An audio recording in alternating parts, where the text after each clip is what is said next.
গত কয়েক বছরের মতো এবছরেও দুর্গাপূজার অন্যতম আগ্রহের প্রাণকেন্দ্র কল্যাণীর আইটিআই মোড়ের লুমিনাস ক্লাবের দুর্গাপুজো, তা বলাই বাহুল্য।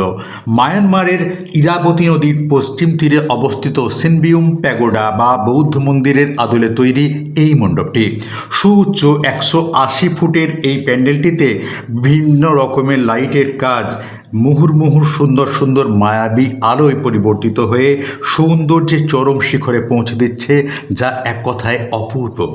মণ্ডপের ভিতরে প্রবেশ করে দুর্গা প্রতিমার দর্শন পেলাম।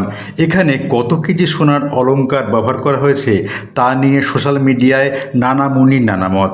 তাই আমি এই ক্লাবের কর্মকর্তাদের কাছে সরাসরি প্রশ্ন করে জানতে পারি যে মোট 104 কেজি সোনার অলংকার বা গয়না ব্যবহার করা হয়েছে এবং প্রতিমার উচ্চতা 22 ফুট। এবার মাপ পরিমাপের কচকচানি থেকে বের হয়ে এসে বলি, এই মণ্ডপের সামনে জলের ফোয়ারা, বিরাট ঘাসের লন, অ্যারিকা পাম, ক্রোটন ইত্যাদি নানা গাছ দিয়ে সাজানো হয়েছে, যা এই মণ্ডপটির সৌন্দর্য বৃদ্ধি করেছে। শুরু থেকেই উৎসাহী এত মানুষের ভিড় দেখে বোঝা যাচ্ছে মূল পুজোর দিনগুলিতে কী পরিমাণ জনস্রোত তৈরি হবে এখানে। তো দর্শক বন্ধুরা, আজ এ পর্যন্তই, দেখা হচ্ছে পরের ভিডিওতে।